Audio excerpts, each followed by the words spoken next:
ایک صاحب نے بڑا دلچسپ سوال کیا لیکن ہے غلط. وہ کہتے ہیں توفع کے معنی قرآن مجید میں آپ اختلاف والی جگہ وفات معنی لیتے ہیں، لیکن ایک عرب اس کے معنی اٹھا لے جانے کے کرتا ہے، اور عرب ہم سے اچھی طرح جانتا ہے کہ یہاں کیا معنی مراد ہے.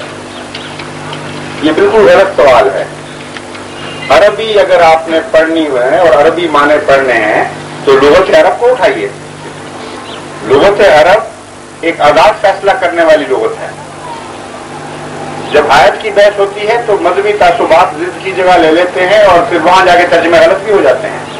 لیکن لغت عرب تو احمدیوں نے نہیں بنائی. لغت عرب اٹھائیے بلا استثناء.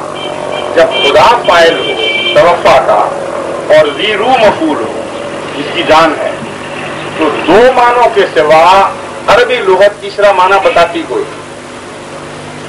یا عارضی موت یعنی نیند، اور یا موت دائمی یعنی وفات، ہم جس کو ہم وفات کہتے ہیں وہ عربی لفظ وفات ہے، توفع. اس کے سوا ایک بھی تیسرا معنی عربی لغت سے ثابت ہے. اس لیے ان عربوں سے پوچھیں جو یہ ترجمہ کرتے ہیں کہ تم اہل عرب ہو کر اپنی لغت کے خلاف کیوں ترجمہ کرتے ہو.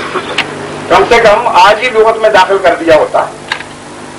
آج تک کسی عرب لغت میں یہ ترمیم نہیں کر سکے یہ کہ خدا فاعل ہو، توفع باب تفاعل استعمال ہوا ہو، اور بندہ ذی روح مفعول ہو، تو نیند یا موت کے سوا کوئی ترجمہ ہو سکتا.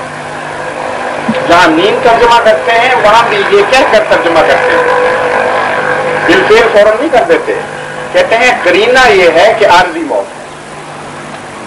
نیند کی شکل ہے موت جیسی.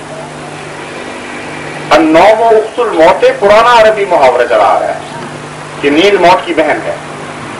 تو جہاں نیند ترجمہ کرتے ہیں اس وجہ سے ترجمہ کرتے ہیں کہ موت کے مشابہ ہے، اور چونکہ عارضی موت ہے اس لیے وفات کا ترجمہ بہرحال موت ہی ہے، اور عارضی ہو یا مستقل ہو. تو حضرت عیسیٰ علیہ السلام تو توفع کے بعد ان دو موتوں سے بچ نہیں سکتے. ایک سے نکلیں گے تو دوسری موت میں جائیں گے. آسمان پر نہیں چڑھتے. توفع کا مطلب یا نیند یا موت، تیسرا معنی کوئی نہیں. ملک احمدیت جماعت میں کیا رتبہ ہے نبی یا امام کا؟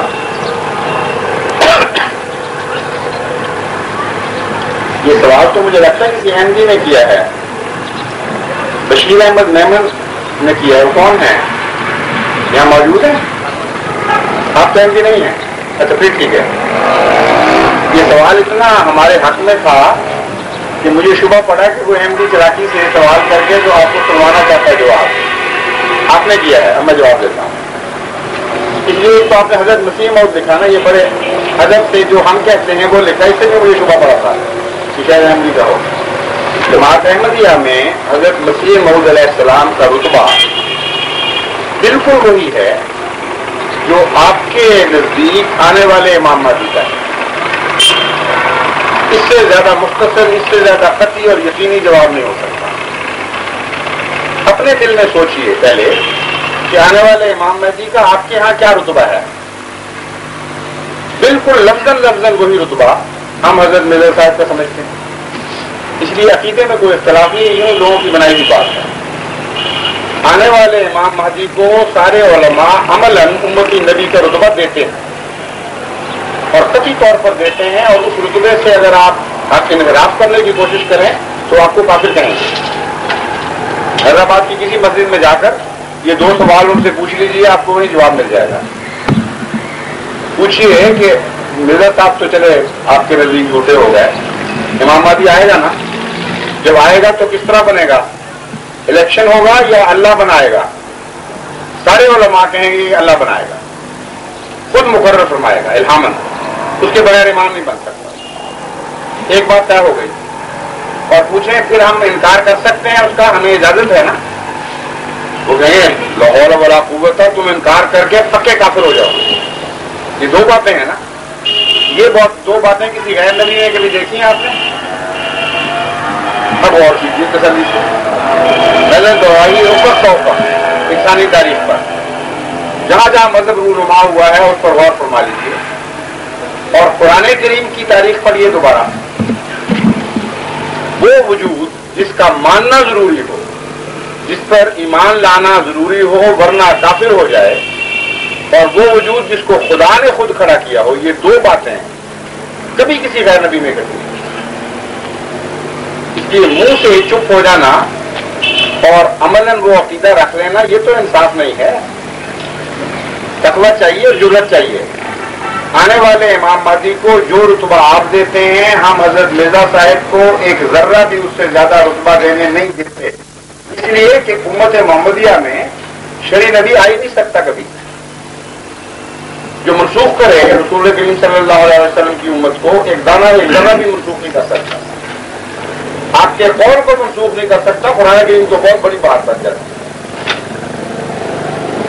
اب بتائیے کہ جب یہ نہیں ہو سکتا اور اللہ اس کے باوجود اسی امت میں اپنی طرف سے کسی کو کھڑا کرے گا اور اس کا ماننا ضروری قرار دے گا، تو امتی نبی کی اس کے خلاف کیا تعریف ہو سکتی ہے؟ پر جب جماعت احمدیہ امتی نبی کہتی ہے تو یہ معنی ہے اس کے۔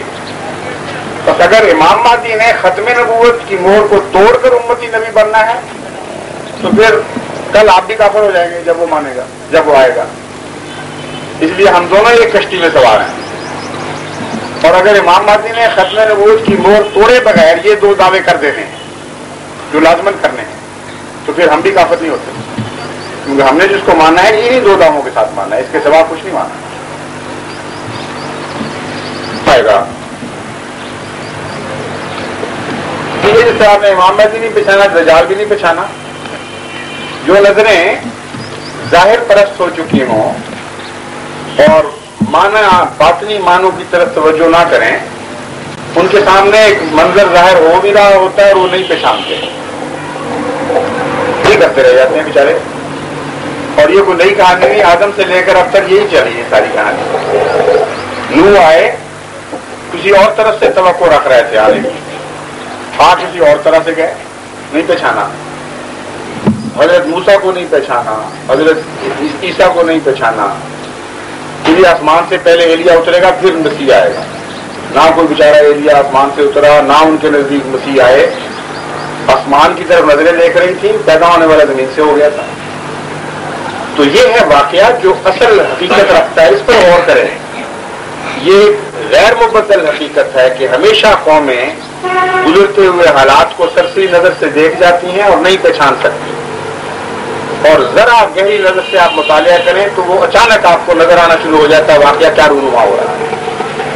حضرت مسیح موعود علیہ السلام کے معاملے میں جس طرح نشانیاں اور بھی ہیں، ایک دجال کے آنے کی بھی نشانی تھی کہ دجال ظاہر ہوگا، اور اس کی تفصیل بیان فرمائی ہے حضور صلی اللہ علیہ وسلم۔ اس کے اپنے وجود کے متعلق فرمایا وہ کانا ہوگا، ایک آنکھ سے دیکھے گا، لیکن آنکھ کا مقرر فرما دیا کون سی آنکھ؟ فرمایا بائیں آنکھ، لیفٹ آئی، بڑی نمایاں اور روشن اور ابری ہوئی ہوگی، اور پاتال تک کی خبر لائے گا وہ اس آنکھ سے، اور دائیں آنکھ اندھی۔ پھر فرمایا وہ بہت بڑا وجود ہوگا، عظیم الشان، اتنا اونچا قد و قامت میں کہ جب وہ گدھے پر بیٹھ کر اپنے سفر کرے گا تو اس کا سر بادلوں سے اوپر دکھائی دے گا اور نیچے سے نظر نہیں آئے گا، گویا اتنی دور ہوگا سر اس کا، یعنی مخفی ہوگا اس کا دماغ لوگوں سے، اور وہ پیچھے ہٹا ہوا کوئی کاروائیاں کر رہا ہوگا۔ یہ تو خیر بات کی بات ہے، میں پہلے ایک ظاہری باتیں بتا دوں آپ کو۔ پھر حضرت صلی اللہ علیہ وسلم نے فرمایا وہ ساری دنیا کو فتح کرے گا اور اس کے مقابلے کی طاقت نہیں ہوگی کسی کی،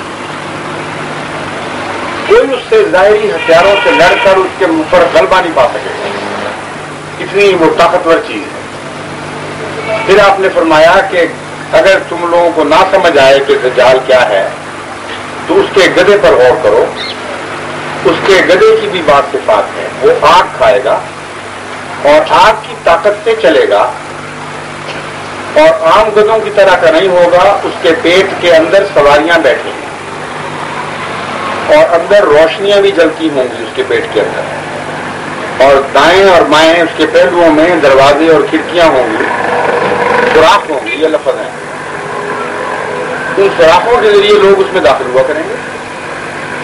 فرمایا وہ منزلیں مقرر کرتا ہوگا اور ہر منزل کے لیے روانہ ہونے سے پہلے اعلان کیا کرے گا کہ میں جانے لگا ہوں، جن صاحب نے آنا ہے وہ آ کے اندر بیٹھ جائے. یہ گدھا اعلان کر رہا ہوگا.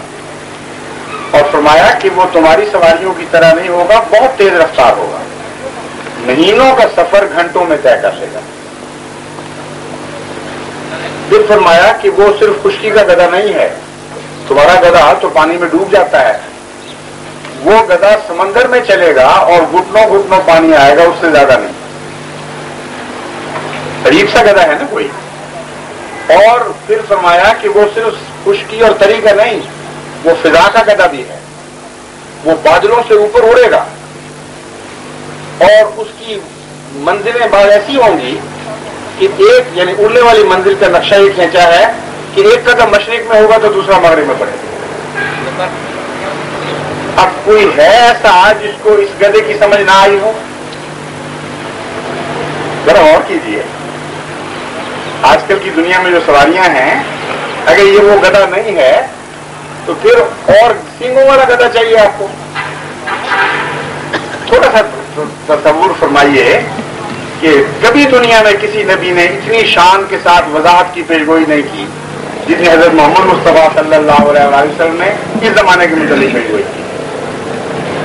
اور اس شان کی پیشگوئی ہے کہ زہریوں کے منہ بند ہو جاتے ہیں، یعنی کوئی چارہ نہیں ہوتا ان کے لیے سوائے خاموشی کے. کئی دفعہ میرے پاس اشتراکی بڑے انتہا پسند زہری آئے ہیں، باقی دلیلیں منطقی دیتے ہیں. میں کہتا ہوں تم باقی چھوڑو، تم مجھے پہلے یہ بتاؤ کہ اس زمانے کا انسان جو حضرت محمد مصطفیٰ صلی اللہ علیہ وسلم کا زمانہ تھا، کیا کسی بھی امیجینیشن کی ایکسٹینشن سے، کیا تصور کی کسی چھلانگ کے ذریعے سے ایسی پیشگوئی کر سکتا تھا جس کا ہر جز درست نکلے اور اس کا وہم و گمان بھی اس وقت کا انسان نہ کر سکتا؟ جب تک کسی علیم و خبیر ہستی نے یہ نقشہ کھینچ کر نہ دکھایا ہو، اس وقت تک کوئی انسان یہ کلام نہیں کر سکتا.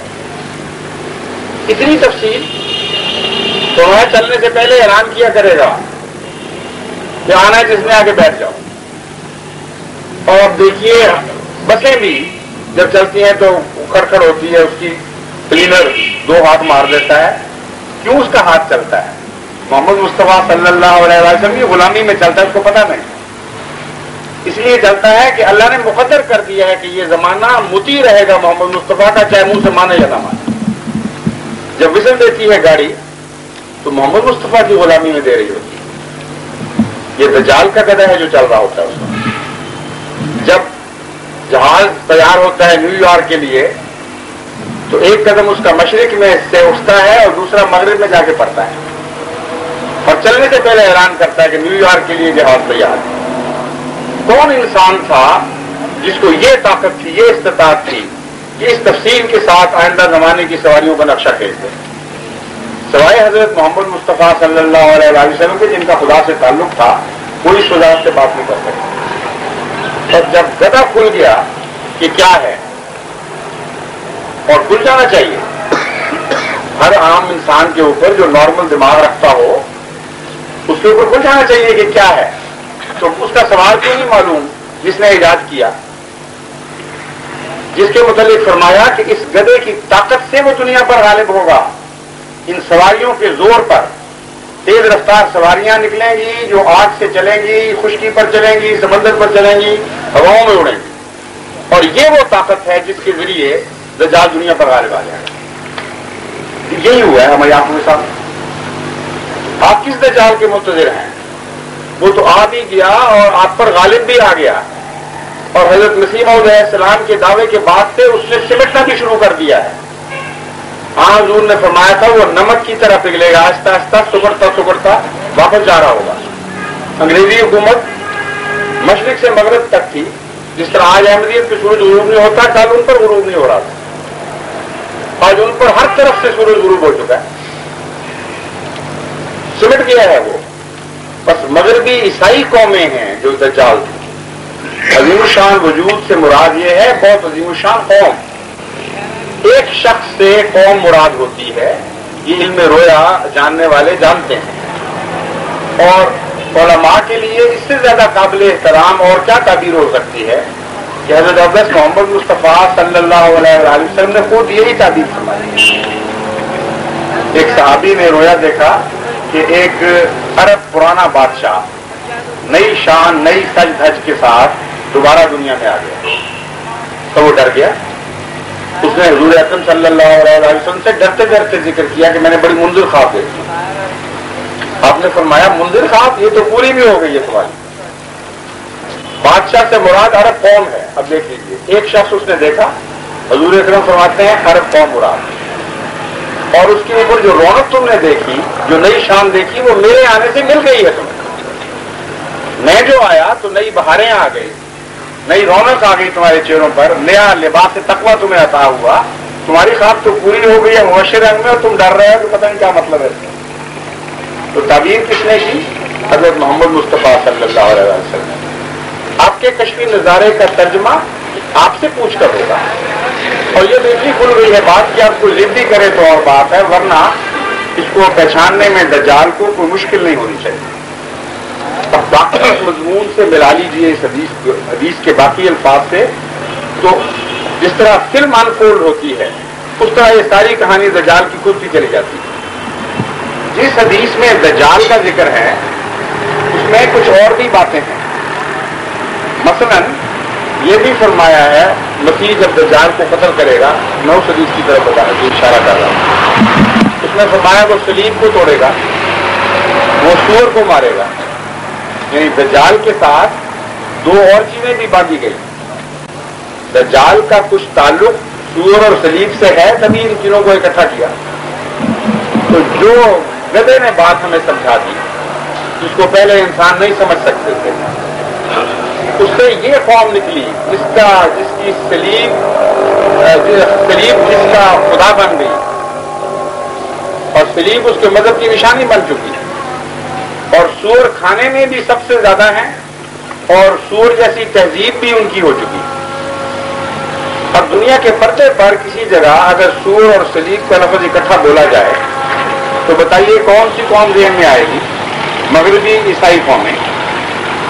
یہ دو لفظ اکٹھے ہو کر کسی تیسری طرف اشارہ نہیں کرتے، تو مضمون تو مل گیا، مربوط ہو گیا، ایک دوسرے کے آگے پیچھے بنا ہوا ہے۔ دجال کا گدھا، دجال صلیب کے پجاری، سور کھانے والے اور سور جیسی تہذیب بنانے والے، فرمایا مسیح آئے گا تو ان کو ختم کرے گا، تیسرے کو الگ کرے گا۔ اب بتائیے یہ سارے تو ہو گئے روحانی معنی، تمثیلی معنی۔ اس روحانی اور تمثیلی معنی میں اصلی مسیح کہاں سے بیچ میں سج جائے گا؟ کلام جس نہج پر چل رہا ہو اسی نہج میں سارے ترجمے کرنے پڑتے ہیں، بس مسیح بھی اصلی نہیں، وہ بھی تمثیلی ہے۔ جس طرح گدھا تمثیلی ہے، جس طرح سور تمثیلی ہے، جس طرح صلیب تمثیلی ہے، جس مسیح نے ان کو مارنا ہے وہ بھی تمثیل ہے۔